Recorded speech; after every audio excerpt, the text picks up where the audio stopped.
This is the day the Lord has made. Let us rejoice and be glad in it. I'm Monsignor Landry, National Director of the Pontifical Mission Societies. It's Sunday, September 28th. I'm coming to you from a Manhattan rooftop. In today's gospel, Jesus tells a story to the Pharisees that is one of the most powerful stories he's told.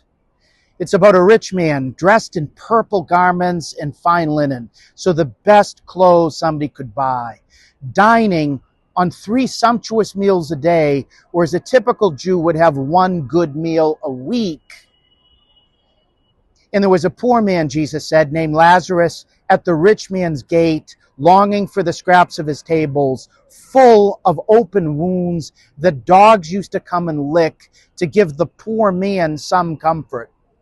And the rich man was totally oblivious to the poor man at his gate, starving ultimately to death. Eventually, in Jesus' parable, the rich man dies, and he's sent to hell. And he sees Lazarus in Abraham's bosom, a Jewish image of the happy afterlife.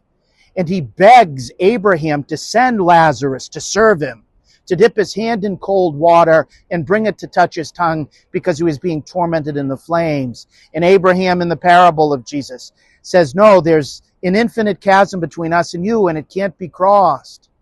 And then, touched a little bit, caring for someone, the rich young man says, then at least send Lazarus to my brothers. I've got 5 of them, so that they won't make the same stupid decisions I have and omit what good we can do and commit all types of sins of omission. And Abraham says, no, it's not possible. They have Moses and the prophets. Let them listen to them. And then Abraham says, no, but if somebody from the dead goes to them, then they'll listen.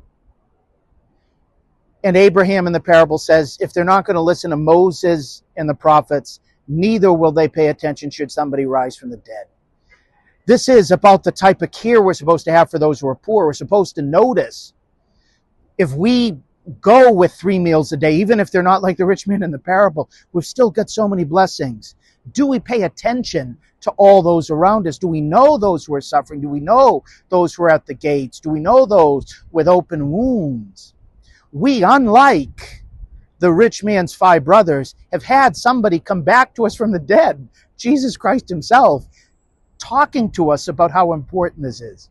Missionaries go throughout the entire world to care for those who are on the outskirts of humanity, on the peripheries of life, to try to bring them the most important gift of all, who is the gift of God, but also to bring the love of the church, to care for them, to educate them, to open up hospitals for them, to feed them.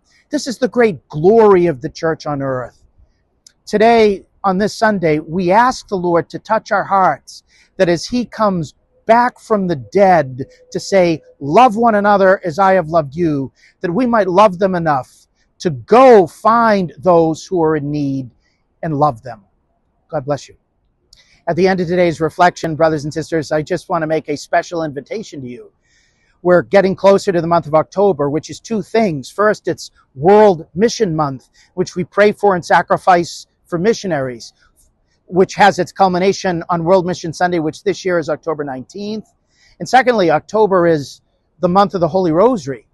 And in honor of both of these month-long celebrations, the Pontifical Mission Societies USA are going to be getting together with anybody who wants to join us from all over the country and world to pray the World Mission Rosary. This was put together by my predecessor, Archbishop Fulton J. Sheen, when he was director of the Pontifical Mission Societies, to pray through Our Lady's intercession, the Holy Rosary, for missionaries and those they're serving in each of the continents of the world. Below on this email, you'll be able to click on a box which will allow you to sign up to join us. I hope you will pray the World Mission Rosary with us throughout the month of October.